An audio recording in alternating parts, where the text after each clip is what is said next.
taat dan maksiat. Masih banyak orang yang memahami tentang kedua hal ini dengan wilayah yang sangat sempit.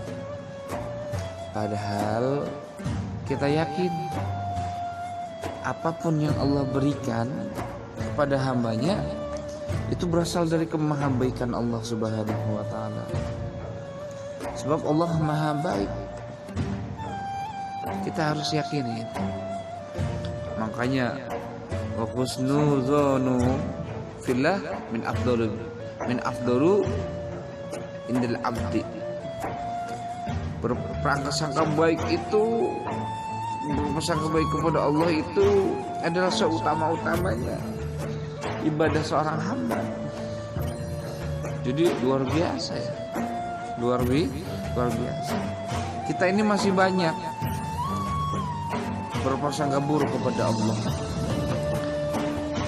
Kita dapat susah lalu kita datengin guru kita, kiai kita, syekh kita. Ya syekh, minta amalan. Untuk apa? Agar rezeki kita luas. Masya Allah, buruk. Betapa kotornya hati kita. Padahal jodoh, rezeki, hidup mati itu udah Allah tuliskan dan udah Allah urus. Tapi syahwat nafsu kita itu ikut campur saja dengan apa yang telah Allah urus. Makanya betapa susahnya berprasangka baik kepada Allah. Susah. Sebab tidak dibagi oleh Allah Subhanahu wa ta'ala. Maka orang-orang yang seperti ini, meskipun dia dalam keadaan taat, tapi hatinya kotor. Makanya masih banyak orang yang melakukan ketaatan tapi belum bisa membersihkan kekotoran hatinya. Masih banyak. Tapi banyak orang yang melakukan maksiat tapi berujung pada ketaatan. Masya Allah. Makanya kenapa?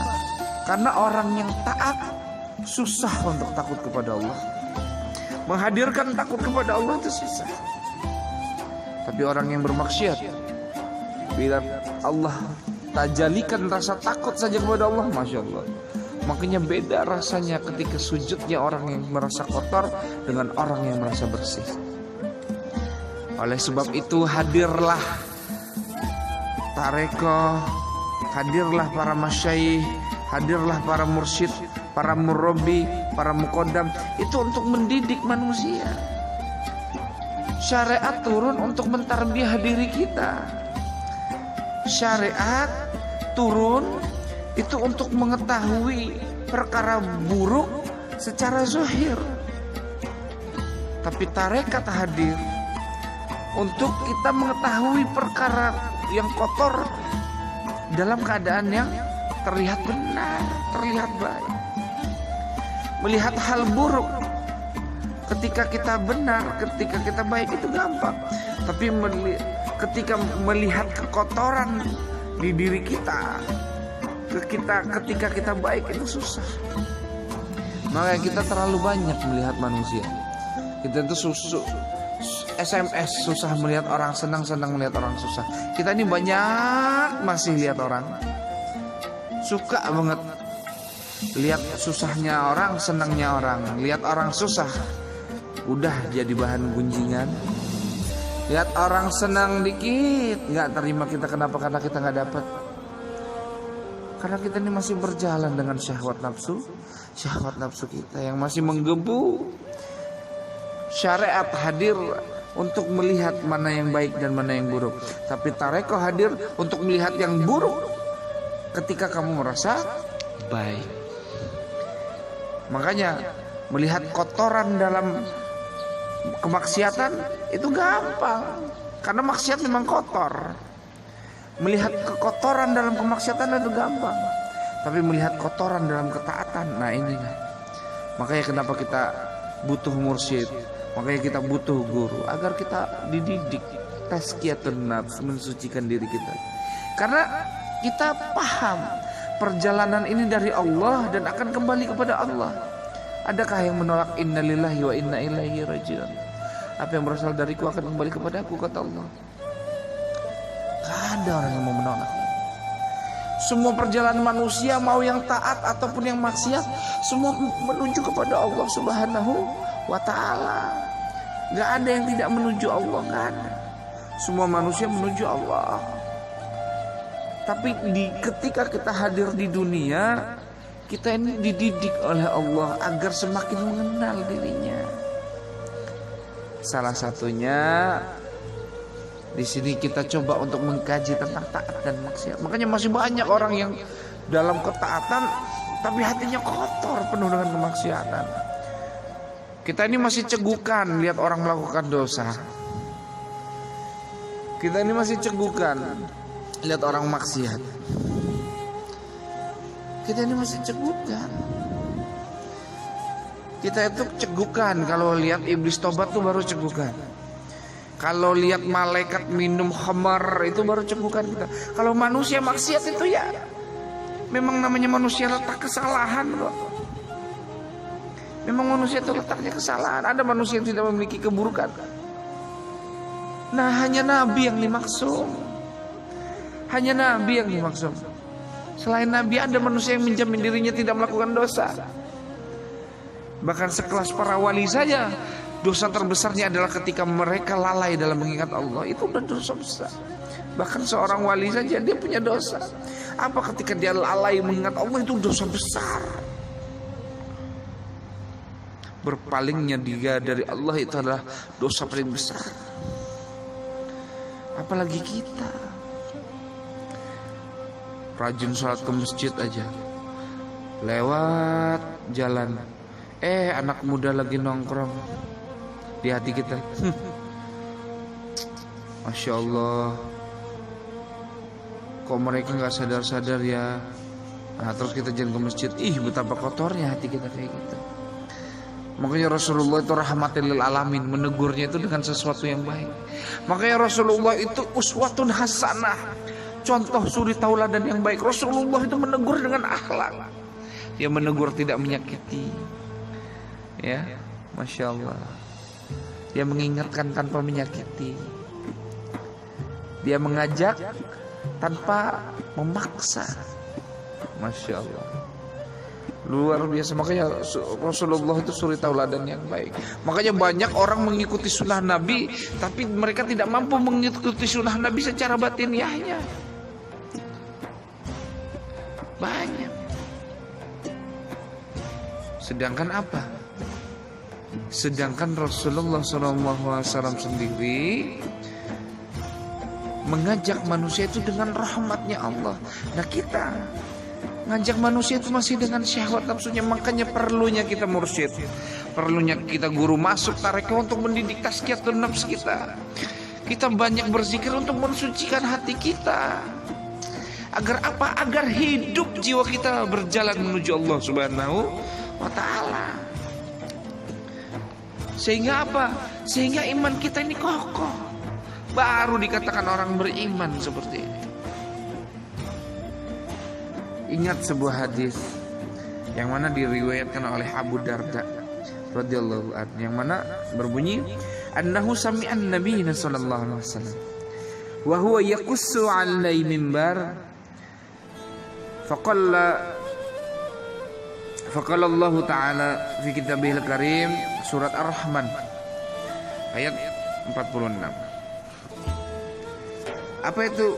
Waliman khafa maqam rabbih jannatan. Fakultu, berkata Abu Darda, wa inna zan wa inna sarqa ya Rasulullah. Faqala Rasulullah SAW saniyatan waliman khafa maqam rabbih jannatan. Fakultu saniyatan wa inna zanna wa inna sarqa ya Rasulullah. Faqala Nabi sallallahu alaihi wasallam sadisatan waliman khafan maqam rabbi jannatan. Fakultu salasatu Abu Darda wa inna zan wa inna sarqa ya Rasulullah. Faqala am wa inna ar-raghim anafu Abi Darda. Masya Allah. Ada sebuah hadis dari Abu Darda yang mana ketika itu Rasulullah baru turun dari mimbar, lalu Abu Darda ini mendatangi Rasulullah, lalu Rasulullah Allah menurunkan sebuah firman kepada baginda Nabi Muhammad SAW. Itu surat Ar-Rahman ayat 46. Apa itu? Waliman khafan maqam rabbih jannatan. Lalu berkata Abu Darda, ya Rasulullah, artinya apa surat Ar-Rahman tadi? Dan bagi mereka yang takut akan menghadap Tuhannya, maka dia akan mendapatkan 2 surga. Dia akan mendapatkan dua surga. Maka berkata Abu Darda, wa inna zana wa inna sarraka ya Rasulullah. Kayak gitu. Dan apakah akan mendapatkan 2 surga itu ya Rasulullah? Orang yang hanya terbesit prasangka saja di hatinya, berandai-andai saja. Maka faqala Rasulullah SAW berkata lagi dengan firman Allah surah Ar-Rahman, apa? Waliman khafa maqamir rabbi jannatan.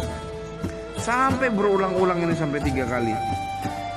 Sehingga yang ketiga kalinya Rasulullah masih menjawab pertanyaan Abu Darda, apakah akan didapatin nih 2 surga ini? Walaupun dia nggak bersungguh-sungguh gitu takutnya kepada Allah, takutnya cuma misalnya berandai-andai. Misalnya contoh, ada orang nih takut, misalnya seorang pelacur, dia butuh makan, butuh hidup, tapi di dalam hatinya, ya Allah, aku gak mau melakukan ini ya Rob, aku takut padamu, tapi aku gak bisa.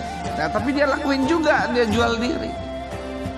Apa kata Rasulullah? Naam, kata Rasulullah. Iya, orang seperti itu, takut seperti itu akan mendapatkan 2 surga, kata Allah. Fa innar raghima anfu Abi Darda. Bahkan meskipun kamu itu berandai-andai, hanya sekejap mata takutnya, sebentar doang kepada Allah takutnya, kamu mendapatkan 2 surga ini. Apa itu surga yang 2 surga ini? Apa? Ampunan Allah di dunia dan rahmat Allah di akhirat. Oh, ini 2 surga ini. Ampunan Allah di dunia dan rahmat Allah di akhirat. Masya Allah. Makanya kita itu masih banyak melihat kesalahan manusia yang lain, sehingga kita nggak bisa melihat keburukan diri kita sendiri. Kita ini masih merasa taat dengan ketaatan kita. Orang yang sesungguhnya taat kepada Allah, dia akan terus merasa kotor di hadapan Allah. Dan orang-orang yang bermaksiat, maka berprasangka baiklah kepada mereka. Mungkin saja kelak mereka mati dengan keadaan husnul khotimah di hadapan Allah Subhanahu wa taala. Sebab kita harus paham, tidak ada satupun makhluk Allah ciptakan kecuali akan kembali kepadanya. Dan tidak ada satupun makhluk berjalan di dalam kehidupan ini kecuali menuju Allah yang Maha Pengasih lagi Maha Penyayang. Allahumma shalli ala Sayyidina Muhammad. Taat dan maksiat. Masih banyak orang yang memahami